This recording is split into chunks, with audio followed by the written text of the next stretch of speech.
السلام عليكم ورحمة الله وبركاته. كبجمتة في دعوة توردفتة يوتيوب channel حليمة أوروتو ويلكم الشمار كفوني ولكسنا على في كيس نجيني كيس ناقة كبوتي كبوتا أصلا جنة الشمار كفوني سنجد أورت أمام تابر اللي أكو سن كوردفتة كيورن هنگا ما يوتيوب channel كي أنا وردفتني لايك شيري بوتان كيلاتو مقرن كيسن دتشاها تو أما اللي أكو سنتني لايك كل أمال وبريانكي غلايكي غراسي نياتي شيرين غراسي نياتي لايكي غدا اكم رسنتنين لايكي شيري غچو غلا لايكي شيرين سكندي تيكوسنت داتا لايكي ديبلا ما غدا ربي هركا فياس نياكن لايكي ديبش لايكي كوما غلچا يوسن نمني برالي ارغيتني يوتيوب channel كي شير غدا سبسكرايب غدا جچودا لايكي وساتينا سنين جد ربي هركا فياس نياكن إذا فيديوم كي كان ركبت ديدو في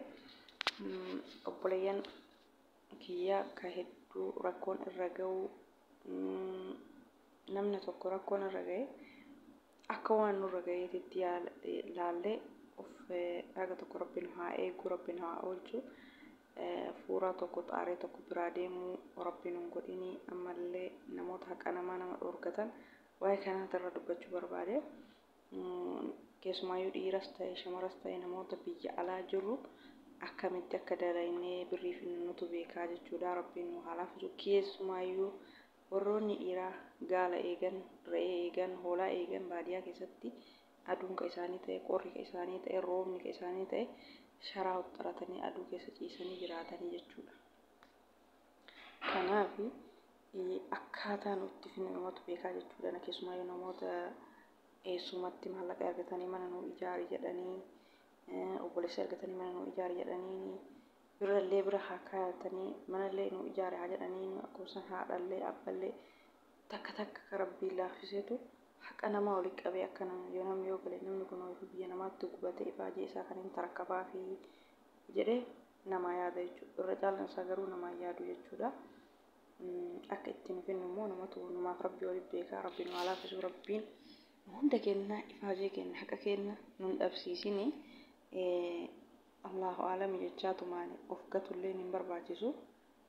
Anamma maali irraa dubbadhu beeytani bureenki isinillee wallaaltanii miti haa ta'u namni muuxannoo fi mudannoo waan tokko irraa arge tokko nama yoo waa dabarse ka dhufu ka miidhame silaa miidhame ka miidhamee fi rabbi ifaajee isaa haa dubbatu rabbi ifaajee isaa haa deebisuu fi namoonni hedduu miidiyaa kanarra yoo booyanii argitanii cal jenneetiin hundi kenna haga rakkoon sun mataan hunda keenyarra geettu eeguu osoo hin taane gorsa waliif laanne akka rakkoon nama sanirra ga'e akka nurra hin geenyeef jechuudha. Taanii ta nama eeguu rabbuma nuuf eeynillee fi uumaa gochuu hin dandeenyu rabbi nu haa eeguu taanii immoo nullee of gachuu hin qabnu. Biyaansu xiqqaatee birrii 5,000 riyaala 5,000 riyaala 2,000 riyaala 3,000 kana okkota kaachuu kun maaliif isiniin jedhe buleen kee beektu gaafa galtanii namni kun ifaajeen kun nuyyuu hin jiru keessumaayyuu namoota waggaa dheeraa biyya namaa turtan jechuudha. Waggaa dheeraa biyya namaa teettanii birrii cal'istanii namaaf irraa ergattanii mana naa ijaari akkas naa godhi birriin baankii naa kaayi kana naa godhi jettanii huma kamuu nama bira kaayattan jechuudha. Haalli ittiin keessumaayyuu ijoolleen biyya ala baatanii ijoolleen badoo keessa jirtan keessumayyuu namoonni tokko ijaazaa nama hin galchaa tokko nama hin galchu jechuudha. Waggaa dheeraa biyya namaa teettanii maallaqa keessan nama bira kaayattanii maallaqa keessan mana naa ijaarrattanii nama bira kaayattan jechuudha. Maallaqas ta'e manas ta'e hunduu qabeenya keessanii fuuraa keessanii faajii keessanii rabbiin haqa keessan isin dhabsiisanii biyya namaa keessatti waggaa dheeraa gubannee lammata gubii ifaajee kenna dhabuu rabbiin nu dhageessisanii naasu. Rabbiin hagaan ifaajee nu haa galchu ifaajee ta'e na taxaarree nu haa nyaachisu rabbiin nu hanqisini zaalima rabbi isinirraa haa qabu haqa keessan isin dhoorgatu. Yoo rabbi isinii laaffisee warroonni bira daraytan kun ishi isinii jedhan ijaazan galaatii ifaajee keessan qabeenya keessan laalaa deebi'a jal'isanii ittumaan eessumni kiyya obboleessi kiyya abbaan kiyya haati kiyya qabeenya kiyya waliin naa qabaa jira naa ijaaraa jedhattanii birrii bichaa ji'a ittiin guurinaa jechuudha. Maaliif galanii ifaajee ofii sallaalanii maqaa ofiitti zoorfatanii buukii baafattanii buukii keessarra birrii kaayattanii deebitanii hanqate dalaydanii itti guuttatu cal'isanii tumaan hoggaa dheeraa dalaydanii birrii yabaloon kiyya mana naa ijaaraa jira yabaloon kiyya birrii baankii naa kaayaa jira jettanii imallaalinaa jechuu barbaadeeti. Maaliif inni argatanii ijoollee hedduutu miidiyaa kanarratti booyaa jira jechuudha. Kun maallaqa dhabee, kun mana dhabee. Isinillee horoonni yoo intarneeta dhabdanii miidiyaa kana yeroo hunda hordofuu dhabdan malee ni argitanis ni dhageessanis jechuudha. Rakkoo nama kamirraayyuu gahaa jiru. Kanaaf anillee maaliif ijaazan galaatii deebi'a. Yoo ifaajeen keessan jiraate alhamdulillah ashuu qabeenyi hundi waan isin barbaachisu isin guuttame hin haftan. Yoo naanqatee lakki galee dhufee deebi'etti guuttadha jettan immoo ni deebitan. Maaliif ijaazan galaa isin jedhe isiniif fakkaate? Namoota hedduutu waan qalbii namaa cabsu, waan onnee namaa cabsu galanii bakka mana kiyya ijaaradhe, ifaajee kiyya geeffadhe, galee qabbaneeffadhe yoo jedhan ka huccuu isaa bichaa gaddiratee mana keessaa gabbayeetu jira jechuudha. Waan asii chaansii biraan qabu waan lammata gara biyya Arabaa deemee dalagachuuf karoorri isaa karaas. Tiraanspoortiin yeroo ammaa kana namni filosoosii jammaree biyya alaa deemuuf biyaansi 100,000 oli fixa malee gadi hin fixu jechuudha biyya nama kana deebi'ee dalagachuuf lammata jechuudha. Kanaafuu wanni sun haalli keessan qabeenyi keessan jiraatee wanni hundi jiraatee isin gammachiise deebitanii maaliif isin jedhe obboleeyyan kiyya beektu isinillee kana yaaddanii waan irra argitanii waan dhagaa jirtanilleedha.